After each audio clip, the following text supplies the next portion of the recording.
Good morning, Cullman. Thank you for joining us on Cullman Today. I'm your host, Christine Wiggins, and today is Wednesday, December 10th. Coming up on Cullman Today, a Bremen woman faces fentanyl trafficking charges after a Cullman traffic stop. Plus, Cullman Council sets its 2026 schedule and weighs major updates to trash and zoning rules.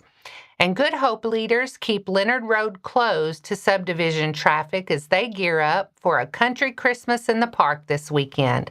All of this plus sports, weather, and more. Now let's take a closer look at the top stories happening in Cullman today. A Bremen woman is facing trafficking charges after a traffic stop by Cullman police. Officers say 32-year-old Kayla N. Graham was arrested Friday, December 5th, after Officer Chad Ashworth stopped a vehicle near U.S. Highway 31 South and Sheraton Road Southwest. Officers Daniel Brown and Jake Island arrived to assist. During the stop, Police report finding illegal narcotics and drug paraphernalia inside the vehicle. Both women in the car were taken into custody. Graham, who was the passenger, is charged with trafficking fentanyl, unlawful possession of a controlled substance, and unlawful possession of drug paraphernalia. The driver, 44-year-old Amanda Walker of Salem, Alabama, is charged with unlawful possession of drug paraphernalia. Cullman police leaders say this case is an example of proactive patrol work that helps remove dangerous drugs from the community and reflects the department's ongoing focus on public safety. The Cullman City Council covered a full agenda Monday night, from annexations to new rules on trash pickup and rebuilding older homes. Council members voted to annex 2 residential properties on County Road 490 and Locke Avenue Northeast into the city limits. They also approved the 2026 council meeting schedule, generally keeping 7 p.m. Monday meetings at City Hall. The council signed off on up to $15,000 in additional support and services for the Cullman County Library and approved a $2.5 million loan from People's Bank of Alabama to fund airport improvements. Job descriptions were updated for the city treasurer, economic development director, and marketing and communications coordinator.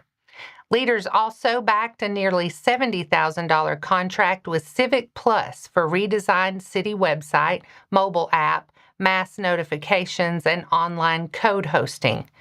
First readings were held on major updates to the city's solid waste ordinance and zoning rules for rebuilding damaged or blighted properties.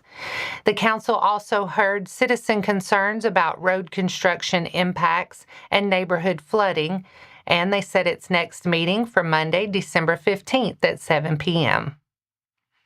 The Good Hope City Council spent part of its Monday, December 8th meeting revisiting earlier promises tied to a subdivision off Leonard Road. City leaders said Leonard Road will remain closed to subdivision traffic for now, citing congestion and safety concerns if it were reopened. The council also discussed a long-term idea of realigning Leonard Road with a nearby traffic light, but that project would require buying property and major site work. Members heard an update on renewed talks with Love's Travel Stop about a possible traffic signal at Stewart Road and County Road 222, a project that previously stalled because of permitting issues.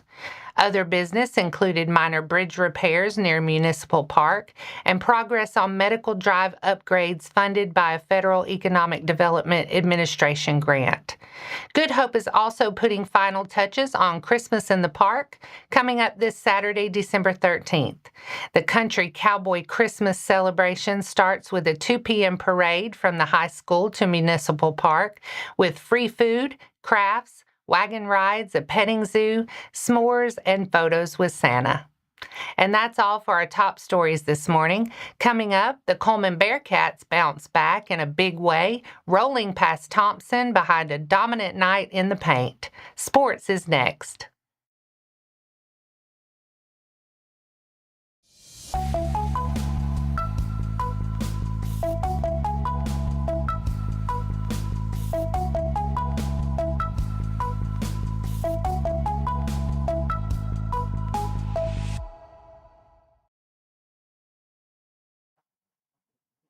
Welcome back. The Cullman Bearcats got back in the win column Monday night, knocking off Thompson 63-48 behind a dominant front court performance. Senior forward Sam Doro led the way with a game-high 22 points, including a pair of three-pointers as Cullman improved to 11-1 on the season. After a slow, turnover-filled start left the Bearcats trailing 16-11 after the first quarter, Cullman flipped the momentum with a 12-2 run to close the half and take a 28-24 lead. Coaches credited the turnaround to cleaner ball handling, strong half-court defense, and finally adjusting to Thompson's speed.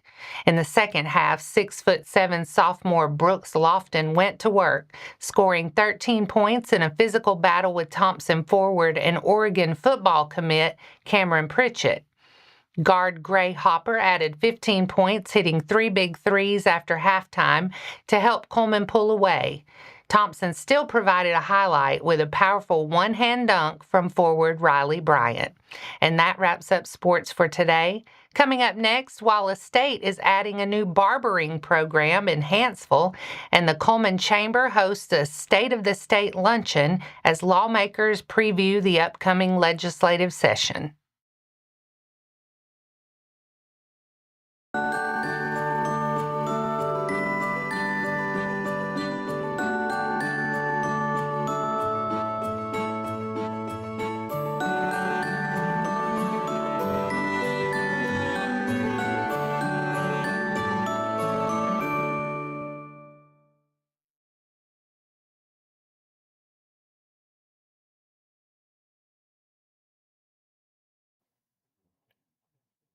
Welcome back. Now it's time to speed things up with a news rundown. 4 stories in under 4 minutes. Wallace State Community College's salon and spa management program is growing again, adding a new barbering option at its main campus in Hanceville and expanding services in Oneonta. Barbering courses are set to launch in spring 2026 in Hanceville, giving students hands-on training for a high-demand profession that blends technical skill, creativity, and customer service. College leaders say the new program answers industry needs and opens doors for strong job prospects and future small business owners. Also beginning in spring 2026, the Salon and Spa Management program at the Oneonta Technical Center, which filled up in its first semester, will start accepting public clients. Services will include hair, nail, and aesthetic treatments provided by supervised students, gaining real-world experience. To make an appointment, viewers can contact instructor Santana Doring at 205-762-0637. Students at Cullman City Primary School are making a big impact ahead of the holidays, delivering 913 pounds of food to the Link of Cullman County. CCPS ambassadors and peer helpers dropped off the donation on Friday, helping stock the Link's shelves at a time when demand for food assistance typically rises. Staff at the Link say the generosity of local families helps them meet that increased need as more neighbors seek support going into Christmas. The visit also gave the young students a chance to see how their effort directly served people in the community, turning a school collection drive into a hands-on lesson in giving back. Leaders at both CCPS and the Link say they're grateful to live in a community that steps up for others. Local teacher Christina Watson, a biology teacher at Hanceville High School, is turning her own recovery story into a new fitness hub in downtown Cullman. After a serious back injury and spinal fusion surgery, Watson used Pilates to rebuild her core and regain her mobility. That experience inspired her to open Fit Society on 2nd Avenue Southeast, with plans to move into fitness full-time. Fit Society offers Pilates-based training, an expanding weight room, and coming soon, a full recovery center upstairs with services like massage and other recovery tools. The gym also provides nutrition coaching, including a 6-week program and some free nutrition options to help members in and out of the gym. Fit Society is located at 300 2nd Avenue Southeast in Cullman and will hold its grand opening in January. The Cullman Area Chamber of Commerce and Visitor Center is inviting the community to a special State of the State Legislative Preview Luncheon in January.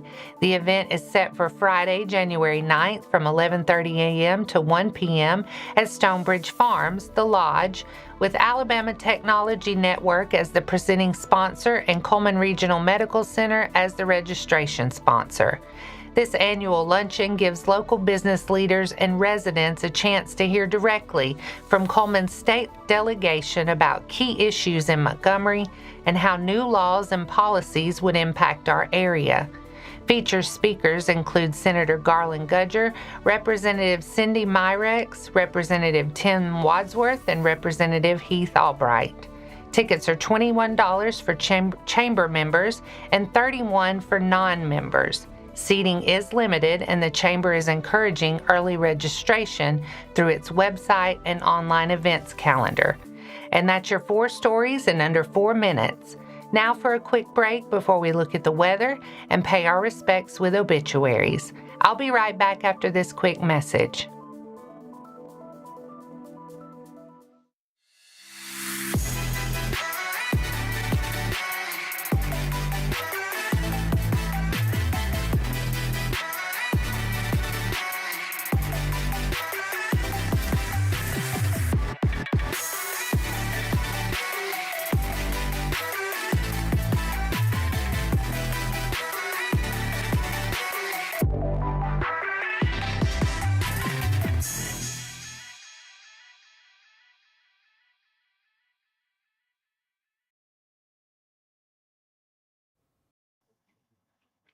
Let's take a moment to pause and remember those who have lost their lives this week. Ronald Gene Spiegel, 83, of Falkville, passed away Sunday, December 7th. A celebration of life funeral service will be held Friday, December 12th at 11 a.m. in the Moss Service Funeral Home Chapel, with burial to follow at Ebenezer Cemetery in Vinemont. Visitation will be held Thursday, December 11th from 5 to 8 p.m. Visitation for Averly Grace Ballinger will be held Sunday, December 14th at 4:30 p.m. at Hillside Baptist Church in Falkville, followed by a celebration of life at 5 p.m. Our thoughts and prayers go out to their friends and families. Now let's take a look at your weather forecast. Today will be sunny and a little breezy at times, with afternoon highs topping out in the mid-50s. Tonight, skies stay mostly clear and it gets cold again, with lows dipping to around 29. Tomorrow looks sunny but cooler, with highs only in the upper 40s. Thursday night stays mostly clear and we'll see temps settle back into the mid-30s by Friday morning. And that wraps up today's edition of Cullman Today. Thank you for sharing your morning with us. And remember to stay connected by following us on social media and visiting CullmanTribune.com for the latest from our community. We'll be back bright and early tomorrow morning at 6:30 a.m. Until then, I'm Christine Wiggins with Cullman Today. Have a wonderful day, Cullman.